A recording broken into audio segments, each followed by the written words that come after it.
You need to get at least 1% better each and every day. But I don't think people really understand why it's hard. It's not the markets that are hard. And that might be where we get our rejection from to start going up. Right? We caught a W yesterday, just a 1% trade. It's usually people themselves that's keeping them unprofitable. Good morning, everyone. It is currently 9:22. Live trading is about to start in 8 minutes. NQ is not looking too bad today. I'm also excited because I'm doing a free day for the free members. So hopefully some free members are going to join today. And if they like the group, they'll lock in. But regardless of say, we're still going to show up, lock in, and try to catch a trade today. But NQ is looking good. I haven't really looked at Dow too much this morning. Dow was putting in some work for us last week, but NQ's been the one this week. So I do have two major levels of demand marked on NQ. My overall bias is still bullish, so let's see if one of those targets get hit. On Monday, we should have had a 1 to 3, but my stop loss was at 30 points, which normally I have it at 40 on Dow. And bro, it just stopped us out and then ran to a 1 to 3. If I wanted to go in with a slightly tighter stop loss, put it at 30 and ended up getting stopped out. So it is what it is. And then we caught a W yesterday, just a 1% trade. So right now we're sitting at break even on the week. So we'll see how it plays out today, but I'm definitely hoping for that W. These are the levels on NQ. You can see we're right here. I'm anticipating if we can get a drop into these levels of demand, we can go ahead, take longs from there. Or if we go lower, we can get in at this level, which you can see we have 4 time frames in confluence right here. This one we only have 3. So I definitely prefer this one. The thing about if you want to get good at trading, you have to take this serious, guys. I'm telling you, take it serious. Journal, back test, forward test, all that, and you're gonna see results if you take it serious. The more time frames in confluence, session highs and lows in confluence, clean price action, trend in confluence, and having a good risk to reward, this is all gonna make your setups higher probability. This setup's gonna be higher probability compared to a setup that only has 1 time frame in confluence because you have 4 here. Now, obviously we want the entry off the first level. We want a super clean entry, but we might not get that, right? So we might go to the M15 or that second level, might go to the 3rd level, might even go to the 4th. And that might be where we get our rejection from to start going up, right? But you have all those time frames in confluence, which makes it higher probability because where does market like to reverse off of? Levels of supply and demand. Every single time frame right here, every single level of demand is a possible chance that the market's going to reverse right there. Now remember, that's 4 time frames in confluence. Imagine if we deleted this one, and let's say the next level was down here, right? If we break past this level right here, and then we get a little bounce, let's say, then we go lower, where are we going to go? We have no other levels of demand in this example in confluence, so we're going to probably just run to stop. Look how much cleaner and how much of a probability difference it would be if you had 4, 3, or even 2 time frames in confluence compared to just a level with 1. And I called this out early in the morning. I said we were going to tap into this level, go lower, grab the liquidity right here. Today was a no trade day, but the value I dropped to the free and premium members was even better than placing a trade. So I'm hyped about that. I'm probably just going to be chopping it up for the next few minutes, and then I'll probably call it a video, to be honest. I got a lot of stuff to do today that's honestly pretty boring and not worth filming. So I just wanted to go ahead and talk about this for the vlog. Same thing we talked about in the live stream today. In order to get good at trading, guys, in order to become profitable, you have to take it serious. You literally have to be fully dedicated to this craft in order to become profitable. When I was just starting out and stuff, I was back testing literally every single day for hours and hours a day. I would forward test on a paper trading account or a challenge account, and I'd be watching countless YouTube videos. I'd be listening to countless podcasts, all that type of stuff.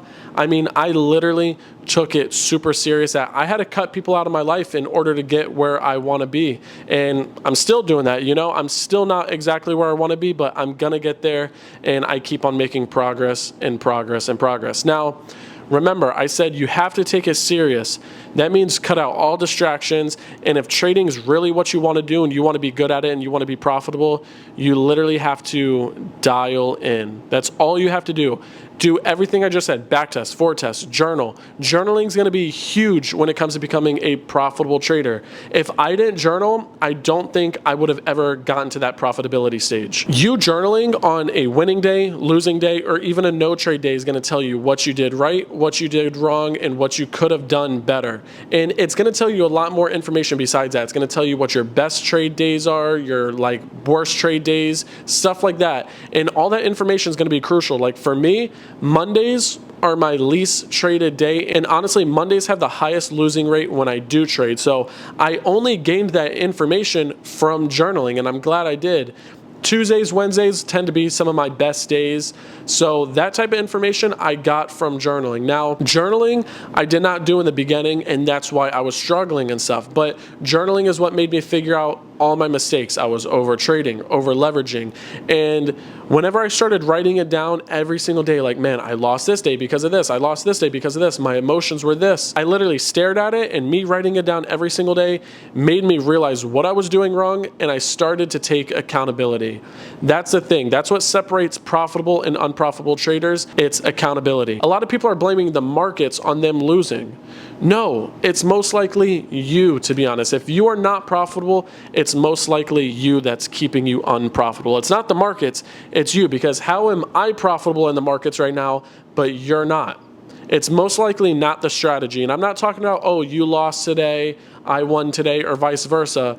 No, I'm talking about long-term profitability. How am I ending month over month over month profitable? It's because I know what I'm doing, and this is another important thing when it comes to becoming a profitable trader. You have to be confident in yourself, and you have to be confident in your strategy.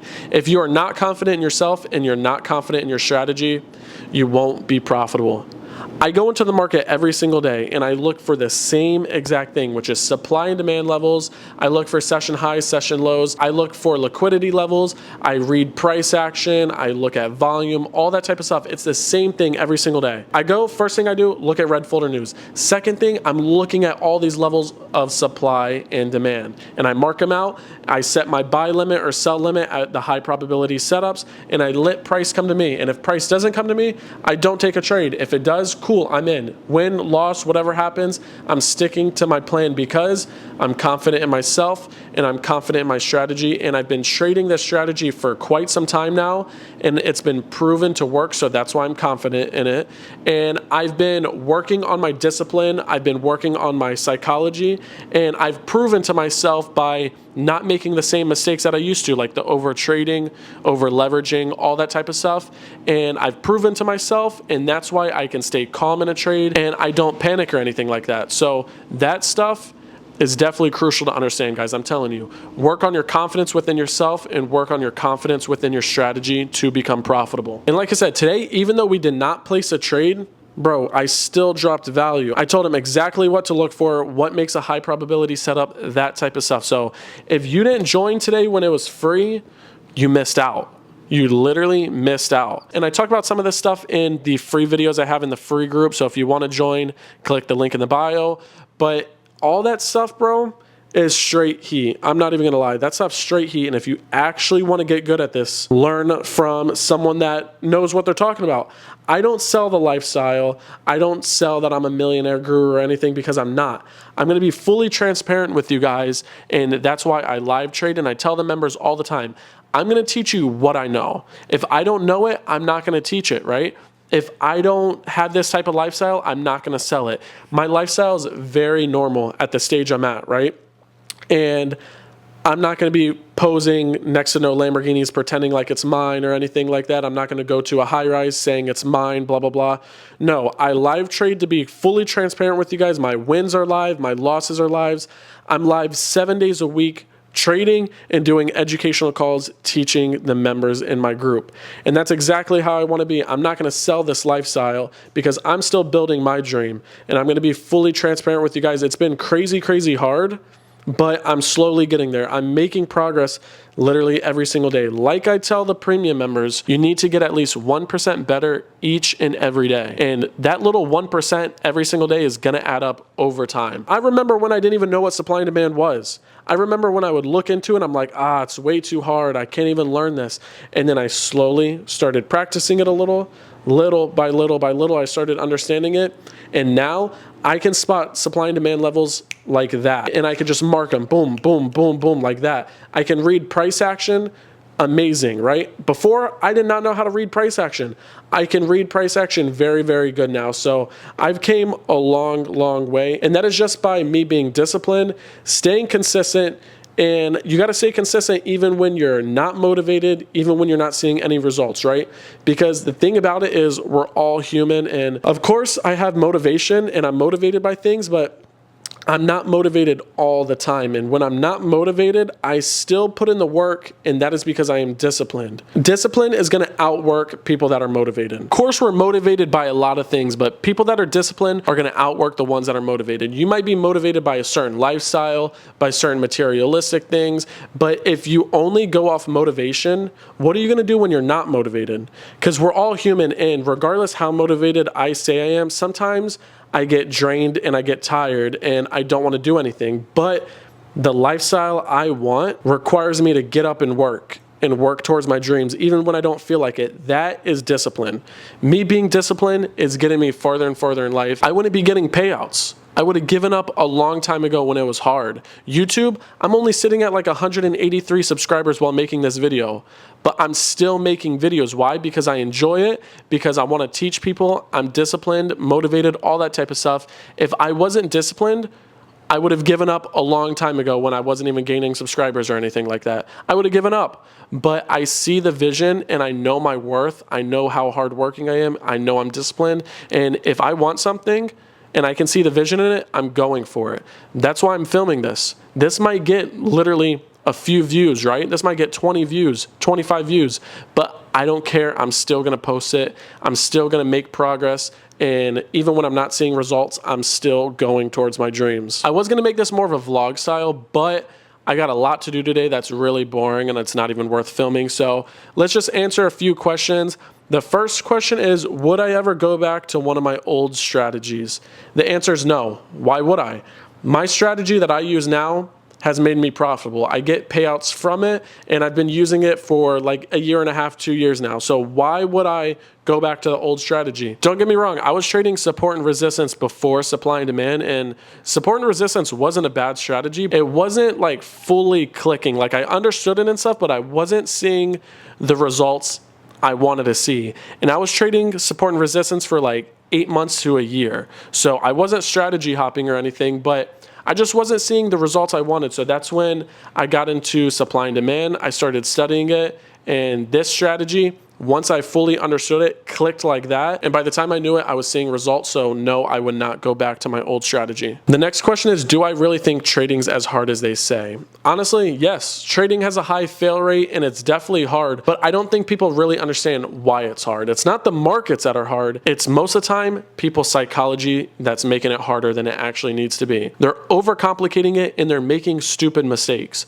They're over trading, over leveraging, and making a whole bunch of unnecessary mistakes, right? Remember, like I mentioned that earlier in the video, it's usually people themselves that's keeping them unprofitable. And one way to get by that is to get your chart time in, start journaling, and actually being disciplined and fully focused in this. And you possibly will see results. Right? It's not because the markets are making it hard or anything. You got to find your edge. You got to find your strategy and build a good discipline, have good risk reward, all that type of stuff. And you can honestly become profitable. I thought for a while, I'm like, man, I'm just not good at this. The markets are against me, blah, blah, blah. I kept blaming everything on the markets.